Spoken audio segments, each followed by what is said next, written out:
पिछले कुंभ में 4 मिलियन विदेशी लोग आए थे, यानी कि 40 लाख। एक छोटा सा, सिर्फ कुंभ की बात कर रहे हैं।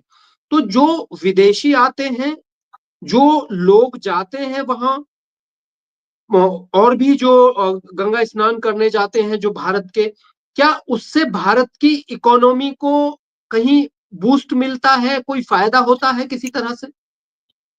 देखिए, बिल्कुल होता है। अगर आर्थिक नजरिए से देखें तो हर चीजों का अर्थशास्त्र होता है। आज जबकि हम भारत की इकोनॉमी की जो सक्सेस स्टोरी है उसका हम वर्णन कर रहे हैं कि भारत की इकोनॉमी दुनिया की सबसे तेजी से बढ़ने वाली अर्थव्यवस्था है, और उस अर्थव्यवस्था के विकास के मार्ग में कई सारी बाधाएं टाइम टू टाइम आया करती हैं।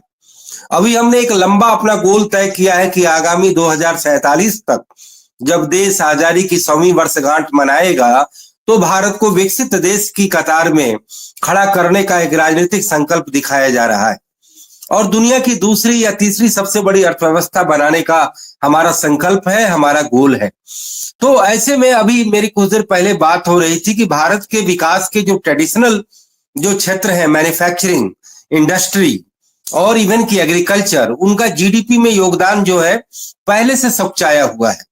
15% एग्रीकल्चर से और इंडस्ट्री और मैन्युफैक्चरिंग मिलाकर के मुश्किल से हम 25%, यानी कि कुल मिलाकर के 55 से 60% हमारी अर्थव्यवस्था सर्विसेज सेक्टर पर टिकी हुई है। जबकि हमारा कॉम्पिटिटर चाइना, उसकी 50% से ज्यादा अर्थव्यवस्था मैन्युफैक्चरिंग और इंडस्ट्री पर डिपेंड करती है। यानी कहीं ना कहीं अंदर खाने से उसकी अर्थव्यवस्था अर्थशास्त्रियों की नजर में ज्यादा सॉलिड है कि आज दुनिया का जो तीसरा सबसे बड़ा मतलब कि 1/3 हिस्सा दुनिया का जो उत्पादन है मैन्युफैक्चरिंग, वो अकेले चाइना में हो रहा है। और चाइना ने अमेरिका और यूरोप के सारे देशों को मैन्युफैक्चरिंग के मामले में पीछे छोड़ दिया है। उसमें उसका रॉ मटेरियल भी है, सस्ता लेबर भी है, उसकी हाई टेक्नोलॉजी भी है, और उसका R&D है, और पूरे ग्लोबल मार्केट का उसका एक रिसर्च है जिससे उसकी इकोनॉमी एक्सपोर्ट लेड है। लेकिन हम अनेकानेक प्रयासों के बावजूद, मेक इन इंडिया के बावजूद, प्रोडक्शन लिंक्ड इंसेंटिव देने के बावजूद हम एक बड़ी मैन्युफैक्चरिंग इकोनॉमी नहीं बन पा रहे हैं। अभी भी हमारा एक्सपोर्ट वो $750 बिलियन से ज्यादा नहीं उठ पा रहा है, और हमारा व्यापार घाटा अभी भी जीडीपी का 1% है। तो यानी कि एक्सपोर्ट हमारा अभी भी अछूता है। तो ऐसे में हमें उन क्षेत्रों की तलाश करनी होगी जिसकी कि दुनिया में ज्यादा डिमांड हो, वो ट्रेडिशनल क्षेत्र, वो नॉन कन्वेंशनल क्षेत्र, उसका हमें मार्केट एक्सप्लोर करना होगा। और ऐसी स्थिति में जिस तरीके से पिछले 2 क्वार्टर में इंडियन इकोनॉमी में थोड़ा सा ठंडापन रहा, यानी कि सालाना घरेलू दर अच्छे होने के बावजूद पिछले 2 क्वार्टर से हम उतना अच्छा आशातीत बढ़ोतरी नहीं कर पाए। स्टॉक मार्केट डाउन चला, ग्रोथ रेट डाउन चला, कंपनी के सारे प्रॉफिट डाउन चले, थोड़ा सा इंडस्ट्रियल और मैन्युफैक्चरिंग जो आउटपुट रेट है वह भी घटा। तो ऐसे में मुझे लगता है कि कुंभ का ये आयोजन बड़ी ही एक नई आशा लेकर के आया है। और उत्तर प्रदेश के मुख्यमंत्री योगी आदित्यनाथ ने अपने आलोचकों को जब यह कहा कि 20,000 करोड़ का हमने जरूर खर्च किया है, लेकिन हमें पूरी उम्मीद है कि इससे हमारे यूपी के जीडीपी को करीब 2 लाख करोड़ का फायदा होगा। ये अगले 40 दिनों तक ये समागम चलेगा, और ऑलरेडी करीब 5 करोड़ लोग जो है श्रद्धालु आ चुके हैं। आज का भी आंकड़ा शायद 1.5 करोड़ का आने वाला है। तो आप यह देखिए कि अगर वहां लोग आते हैं, स्नान करते हैं, फिर जो है घूम करके फिर वापस जाते हैं, तो इसमें रेलवे, ट्रांसपोर्ट, उसके अलावा वहां की जो लोकल जो सेवाएं हैं, होटल, या उसके अलावा और जो स्ट्रीट जो वेंडर्स का जो है, या अलग अलग तरीके के जो कॉटेज हैं, या वहां के और सारे जो इलाहाबाद की जो लोकल अर्थव्यवस्था है, तो कुल मिलाकर के इससे इकोनॉमी को निश्चित रूप से मोमेंटम मिलेगा। और मुझे लगता है कि अभी जो थोड़ा सा मंदी का आलम है, कहीं ना कहीं कुंभ ने एक आर्थिक आशावाद को भी जगाया है पूरे दुनिया की ग्लोबल पटल पर।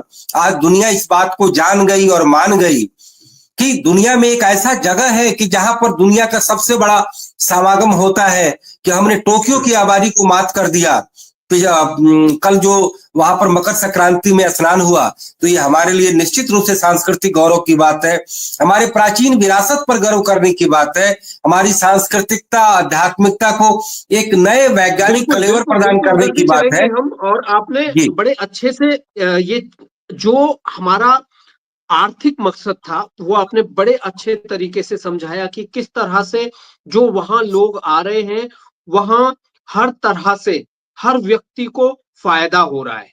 जो पैसा है वो मार्केट में आ रहा है, चाहे वो भारत से आ रहे हैं या विदेशों से आ रहे हैं। मतलब वहां के नाविक से लेके, रिक्शा चालक से लेके, होटल मालिक से लेके, और देखिए मैं थोड़ा सा से लेके, राजेश जी, मैं इसमें थोड़ा सा एक और ऐड कर दूं। जी जी, देखिए कुंभ का आयोजन तो अभी हो रहा है, और पिछले 6 महीने से उत्तर प्रदेश की सरकार ने इलाहाबाद के इंफ्रास्ट्रक्चर को विकसित करने का एक तरह से अभियान शुरू कर दिया था। यह ठीक है कि भारत के पब्लिक गवर्नेंस में, सिस्टम में वो कहीं ना कहीं खामी है। यदि यह आलोचना अगर की गई, जैसे कि वहां के उत्तर प्रदेश के एक सांसद ने ये कहा कि ठेकेदारों को मालामाल किया गया और एक तरह से कहीं ना कहीं मनमर्जीवाद और कहीं ना कहीं सरकारी खजाने की लूट हुई। चलिए ये एक दूसरा पहलू है, लेकिन मुझे लगता है कि भारत के गवर्नेंस में जो लीकेजेज है, जो करप्शन है, जो मैल एडमिनिस्ट्रेशन है, जो लापरवाही है, कहीं ना कहीं उसे राजनीतिक इच्छा शक्ति के मतलब कि उसके जद में लाने की जरूरत है। ठीक है कि उत्तर प्रदेश में इलाहाबाद में अभी ये जो काम हुए और पहले से किए जा सकते थे, उसके काम की क्वालिटी को और बेहतर बनाया जा सकता था, लेकिन मुझे लगता है कि जो रिलीजियस इंफ्रास्ट्रक्चर है, कहीं ना कहीं उत्तर प्रदेश की यदि बात करें तो अभी अयोध्या में 35,000 करोड़ का निवेश आया, तो वहां एयरपोर्ट से लेकर के राम मंदिर के सारे कॉम्प्लेक्स से लेकर के अयोध्या का पूरा एक तरह से पुनरुत्थान हो रहा है। इसी तरीके से वाराणसी में जो 25,000 करोड़ का कहीं ना कहीं जो वहां की इकोनॉमी, जो वहां पर निवेश किया गया विश्वनाथ कॉरिडोर के बहाने, अब ये एक डाटा सरकार के ही तरफ से दिया गया है कि वाराणसी के जरिए 80,000 करोड़ का रेवेन्यू मतलब एक्सचेकर को मिल रहा है इन सो मेनी रेस्पेक्ट। क्योंकि वाराणसी वैसे भी विदेशी पर्यटकों का एक बहुत बड़ा केंद्र था, भारत की एक प्राचीन आध्यात्मिक नगरी है, जापान के क्योटो के साथ उसकी तुलना की गई और एक आपस में एमओयू भी किया गया। तो रिलीजियस टूरिज्म अपने आप में एक इकोनॉमी का एक नया डायमेंशन बना है, और टूरिज्म इकोनॉमी को मल्टीपुल तरीके से फायदा करती है।